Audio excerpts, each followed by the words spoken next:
Hello প্রিয় শিক্ষার্থীরা, আসসালামু আলাইকুম সবাইকে। সবাই কেমন আছো? আশা করছি প্রত্যেকে ভালো আছো। আজকে আবারও তোমাদের জন্য নতুন একটি ভিডিও নিয়ে আসলাম।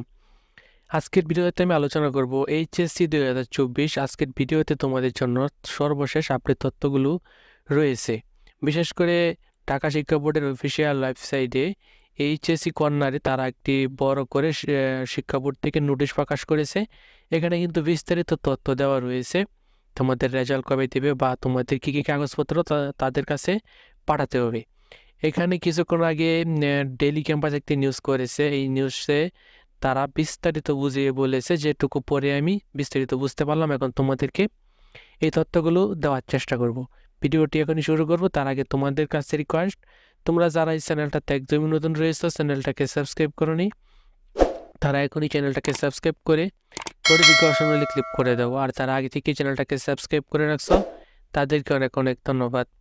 তো দেখো, এখানে ঢাকা শিক্ষা বোর্ডের অফিসিয়াল ওয়েবসাইট অর্থাৎ কালকে এখানে নিউজটা প্রকাশ করেছে। আর ডেইলি ক্যাম্পাস কিছুক্ষণ আগে 3:14 PM তারা নিউজটা করেছে।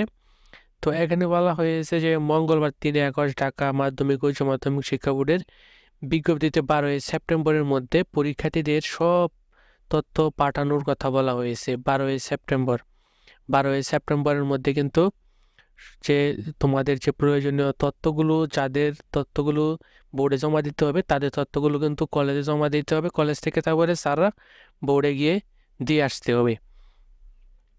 তো আজকে 4 সেপ্টেম্বর, এখানে বলা হয়েছে 12 সেপ্টেম্বরের আগে। তাহলে এখানে মোটামুটি অনেকটাই সময় রয়েছে।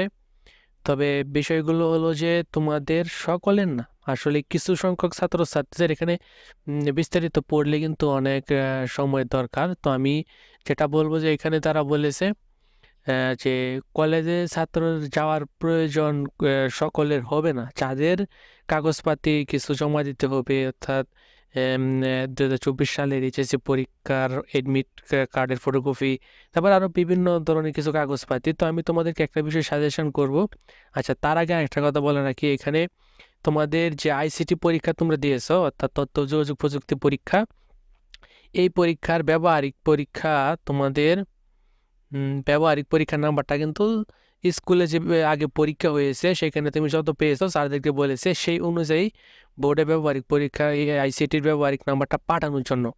আইসিটি ব্যবহারিক পরীক্ষার নাম্বারের কারণে যেন কোনো ছাত্রছাত্রী কলেজে না যেতে হয়, এটাই তারা বলেছে।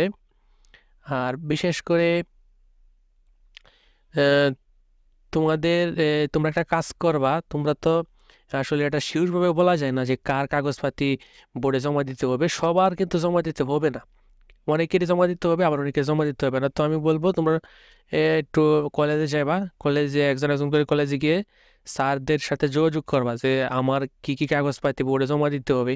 তো সেই কাগজপাতি স্যাররা বললে পরে একদিন পরে বা এই দিনেই তোমরা নিয়ে গিয়ে স্যারদেরকে দিয়ে দিবা। স্যাররা কিন্তু 12 তারিখের আগেই কিন্তু বোর্ডের মধ্যে পাঠাতে হবে। 12 তারিখের আগে, 12 সেপ্টেম্বর আগে কিন্তু বোর্ডে পাঠিয়ে দিবে। আর অনেকেই যেটা বলতেছিল যে তোমাদেরকে খুব সুযোগ দেওয়া হবে কিনা, অর্থাৎ যে পরীক্ষাগুলো দিয়েছ সেই পরীক্ষাগুলোতে তোমাদেরকে কি নাম্বার বেশি বেশি দিবে কিনা বা সবাই কি পাশ করবে কিনা। কিন্তু বোর্ড কিন্তু এই বিষয়ে নিউজ মাধ্যমে বলেছে যে তোমরা যে পরীক্ষাগুলো দিয়েছ সেই পরীক্ষাগুলোতে যদি তোমাদের ফেল আসে তাহলে তোমাদের রেজাল্টটা ফেলই আসবে। যে পরীক্ষা দিয়েছ সেই পরীক্ষার সাবজেক্ট ম্যাপিং করা হবে না। আর বিশেষ করে ফেল করলে কিন্তু ফেল, এটা তারা বলে দিয়েছে। আর যে পরীক্ষাগুলো তোমরা হয়নি বাতিল করে দিয়েছে সেই পরীক্ষাগুলোর কিন্তু জন্য কাগজপাতি কিছু প্রয়োজন হবে এবং তোমাদেরকে সাবজেক্ট ম্যাপিং আকারে, এই যে দেখো এখানে তারা বলে দিয়েছে যে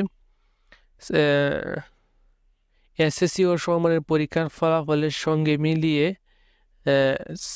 ম্যাপিং পদ্ধতিতে ফল প্রকাশ প্রস্তুতি নিচ্ছে শিক্ষা বোর্ড। অর্থাৎ করোনাকালীন পরীক্ষার অভিজ্ঞতার ভিত্তিতে, করোনাকালীন কিন্তু যেভাবে অটো পাস দিয়েছিল যে এসএসসি এবং জেএসসি পরীক্ষার নাম্বারের ভিত্তিতে তারা একটা সিস্টেম করে রেজাল্টটা দিয়ে দিয়েছিল। এবারও এরকমই হবে, কিন্তু যে পরীক্ষাগুলো দিয়েছ সেগুলোর নাম্বার তোমাদেরকে দিয়ে মূল্যায়ন করবে আর কি, সেগুলোতে পাস দিবে না। বা পাস করলে তো ভালো, আর অনেকে কিন্তু ফেল করতে পারে, এই বিষয়টা তোমাদের জেনে থাকা ভালো। তো অবশ্যই কলেজে গিয়ে স্যারদের সাথে যোগাযোগ করতে পারো।